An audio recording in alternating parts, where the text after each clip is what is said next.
और लाइपेज क्या करता है, लाइपेज जो है वो फैट यानी चिकनाई जो हम खा रहे होते हैं उसको ब्रेक डाउन करता है।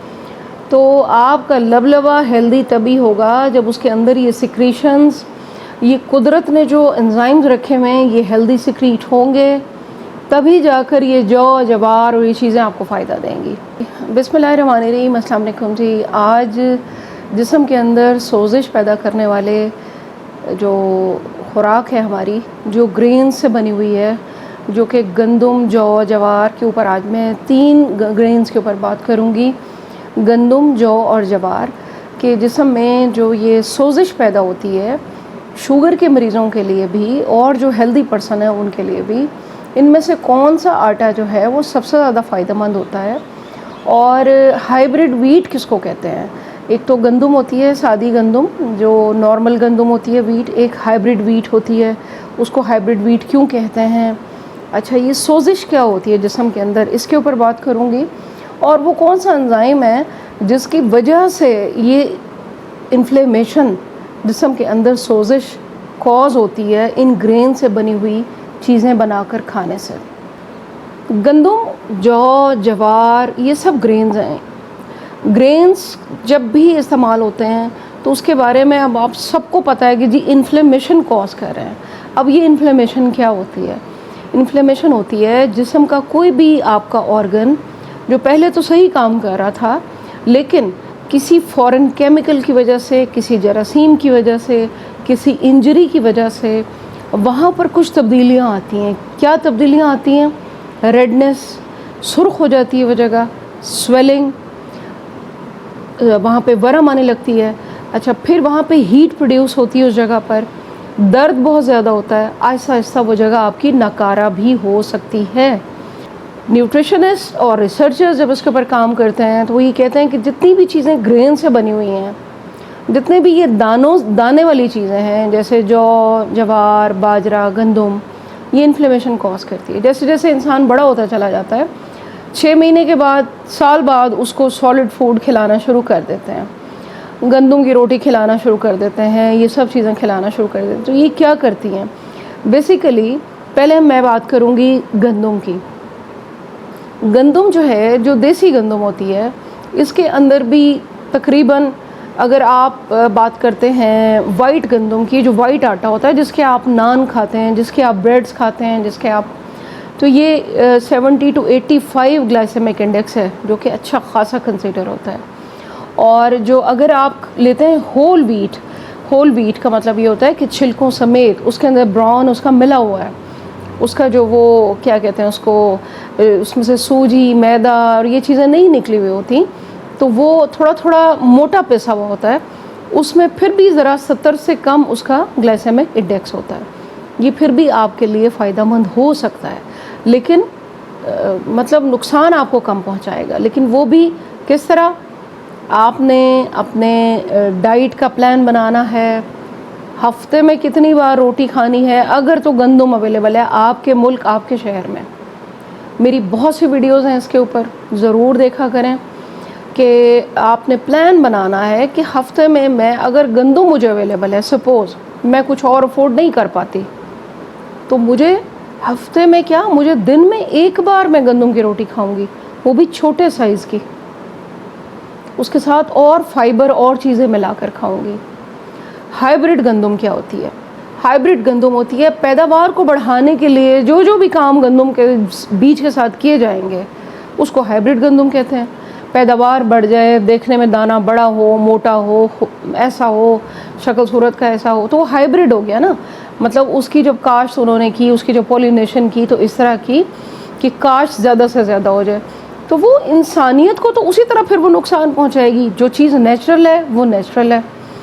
पहली तो बात हो गई जी गंदम की, कि गंदम की रोटी आपके लिए फ़ायदेमंद तो तब होगी कि जब आप उसको बड़े तरीके से खाएंगे। और अभी आप डायबिटीज़ या शुगर के मरीज़ नहीं हैं, आपकी फैमिली हिस्ट्री में अगर डायबिटीज़ है और आपको मोटापा भी है, आपको इंसुलिन रेजिस्टेंस भी फील हो रही है, तो फिर आप, अगर गंदम ही अवेलेबल है, तो फिर आप गंदम की छोटी रोटी लेंगे, साथ में फाइबर ऐड करेंगे, साथ में और कुछ चनों का आटा, इस किस्म की चीज़ें मिलाकर छोटी रोटी खाएंगे, कोशिश करेंगे दिन में 1 मील लेंगे अगर रोटी का लेना है। तो ये तो बात हो गई प्री डायबिटीज़ या डायबिटीज़ वालों के लिए गंदम की बात। अब आ जाते हैं जी हम जौ की रोटी के ऊपर। जितने भी ग्रेन्स हैं इनके अंदर जो ग्लूटेन पाया जाता है, वो जो चिपचिपाहट होती है, देखा होगा आपने आटे के अंदर, उसके अंदर, तो ये इसके अंदर बेसिकली ग्लूटेन प्रोटीन है। ग्लूटेन प्रोटीन क्या करती है, अमाइलेज ट्रिप्टिन, ये एक एंजाइम है जो आपका लबलबा बनाता है। ये मैं आगे आपको बताती हूँ कि लबलबा कौन कौन से एंजाइम बनाता है, और ये जितनी भी ग्लूटेन वाली चीज़ें हैं ये इस एंजाइम का काम ब्रेक करती हैं बीच में, वो मैं आगे इसको एक्सप्लेन भी करती हूँ। हम बात कर रहे थे जौ की, मतलब जौ का ग्लाइसेमिक इंडेक्स जो है वो 70 कह लें या 70 से कम कह लें, लेकिन इसके अंदर फाइबर बहुत ज़्यादा है। तो अब अगर जौ की रोटी आपने खानी है तो जौ की रोटी आप रोज़ाना नहीं खा सकते। बहुत से क्वेश्चन है कि जी मैम हम रोज़ खा लें, हमारे लिए कैसी है, तो इसीलिए आज की वीडियो बनानी ज़रूरी थी कि जौ की रोटी आप अगर तो हेल्दी पर्सन है, आपकी फैमिली में ग्लूकोज का भी मर्ज नहीं है, डायबिटीज़ का, और आप एक हेल्दी पर्सन लाइफ गुजार रहे हैं, तो फिर आप जौ की रोटी कभी कभी हफ्ते में 5-6 दिन बदल बदल कर खा सकते हैं। अच्छा, जौ का जो आटा है ये इसका ग्लाइसेमिक इंडेक्स जो है वो 60 से कम ही है। जौ का आटा रिच है मैग्नीशियम, कॉपर और कैल्शियम। मैग्नीशियम जो है वो रोज़ाना की आपकी जो रिक्वायरमेंट होती है ना मैग्नीशियम की आपकी बॉडी को, उसका 61% देता है जौ आपको। अगर आप एक रोटी खा लेते हैं या 1-1.5 आप इसकी रोटी बनाए खा लेते हैं, तो जौ बहुत हेल्दी है।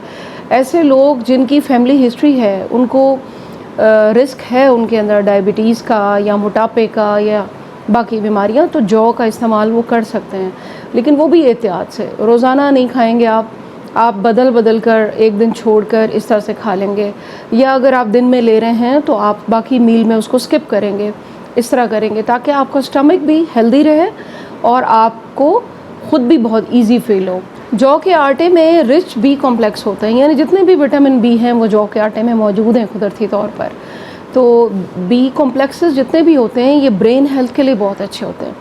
शुगर के मरीज़ जिनकी याददाश्त अब कमज़ोर होने लगी है या बुढ़ापे में जाके बिल्कुल अल्जाइमर और डिमेंशिया होने लगता है, तो उनके लिए जौ बहुत अच्छा है। और जिनको अभी डायबिटीज़ नहीं है या जिनके बॉडी में एक्टिवनेस है, अभी इन्फ्लेमेशन नहीं है, तो वो भी जौ इस्तेमाल कर सकते हैं क्योंकि ये एक हेल्दी चीज़ है। अच्छा, कोलेस्ट्रॉल लेवल को कम करता है जौ का आटा, तो जौ के आटे की आप रोटी खाएं, बिल्कुल खाएं। बहुत से सवाल थे कि मैम हम इसको खाएं या ना खाएं, कैसे खाएं। अब बनाना तो आपने है, उसको मुख्तलिफ़ चीज़ें ऐड करके बना लें, उसको गूंद के बना लें, और जौ का आटा जितना कोर्स होगा यानी थोड़ा मोटा मोटा होगा उतना ही ज़्यादा आपके लिए फ़ायदेमंद होगा। अब आ जाता है जी तीसरा, जवार का आटा। ये भी एक ग्रेन है लेकिन इसका ग्लाइसेमिक इंडेक्स जो है वो 60 या 60 से कम होता है, और इसमें ये होता है कि इसमें भी फाइबर ज़्यादा है।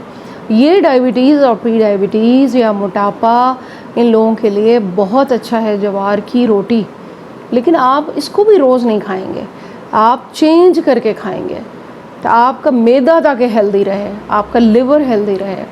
आपके लिवर ने, आपके लबलबे ने जो एंजाइम्स बनाने हैं, जिन्होंने ये सारा काम करना है, डाइजेशन, तोड़ फोड़, प्रोटीन की, फ़ैट की, कार्बोहाइड्रेट की, अगर वो एंजाइम ही सही काम नहीं करेंगे जिस्म में, तो ये आटे वाटे खाने से, रोटी खाने से कुछ नहीं होने वाला। तो इसलिए मैंने आपसे कहा था कि मैंने आपको जो लबलबा एंजाइम्स बना रहा है उसके बारे में मैंने आपको ज़रूर बताना है। जवार की रोटी आप ज़रूर खाएं, छोटे साइज़ की, वेजिटेबल ऐड कर लें, फाइबर ऐड कर लें। मल्टीग्रेन आटे के ऊपर मेरी एक वीडियो है, उसको ज़रूर आप देखिएगा। इन सारी चीज़ों को मिक्स नहीं करना, इसको मल्टीग्रेन बना के नहीं खाना आपने, ये भी आपके स्टमक और लीवर के लिए ख़तरनाक हो सकता है, आपकी डाइजेशन जो है ख़राब हो सकती है। जवार के आटे में आप बादाम को पीस कर वो मिक्स कर लें, आप थोड़े से भुने हुए चने मिक्स कर लें, क्योंकि आपको इसमें ग्लूटेन बहुत कम होता है तो इसकी रोटी बनना ज़रा मुश्किल होती है, तो वो बहुत इजीली उसकी रोटी बन जाएगी, आप सबके लिए फ़ायदेमंद होगी। लबलबा बहुत अहम किरदार अदा करता है। लबलबा 3 एंजाइम बनाता है, ट्रिप्सिन, लाइपेज और अमाइलेज। अच्छा, ट्रिप्सिन क्या करता है, ये प्रोटीन चेन्स को ब्रेक डाउन करता है। अमाइलेज क्या करता है, अमाइलेज कार्बोहाइड्रेट जो हम खाते हैं ये उसको ब्रेक डाउन करता है। और लाइपेज क्या करता है, लाइपेज जो है वो फैट यानी चिकनाई जो हम खा रहे होते हैं उसको ब्रेक डाउन करता है। तो आपका लबलबा हेल्दी तभी होगा जब उसके अंदर ये सिक्रीशंस, ये कुदरत ने जो एंजाइम्स रखे हुए हैं ये हेल्दी सिक्रीट होंगे, तभी जाकर ये जौ जवार और ये चीज़ें आपको फ़ायदा देंगी। जब एंजाइम अपना काम सही नहीं करेगा तो कैसे आपको फ़ायदा होगा, ये जिस्म का हिस्सा कैसे बनेंगी ये सब चीज़ें, बी कॉम्प्लेक्सेस और ये तमाम आपके जो न्यूट्रिशनल वैल्यू इसके माइक्रो न्यूट्रिएंट्स इनको कहते हैं जो इनके अंदर मौजूद हैं। तो आपने अपने जिगर का ख्याल रखना है, लबलबे का ख्याल रखना है, और खाने में आपने ये जो ग्रेन्स हैं इनको बड़े तरीके से सोच समझ कर इसका पूरे वीक का प्लान बनाकर फिर आपने इस्तेमाल करना है। वीडियो को ज़्यादा से ज़्यादा शेयर करना है और दुआओं में याद रखना है, और आपने कमेंट्स में ज़रूर बताना है कि जो भी आपकी क्वेरी है, मैं चाहूँगी कि मैं यहीं पे आपके सवालों के जवाब दे सकूँ। Thank you very much. अल्लाह हाफ़िज़।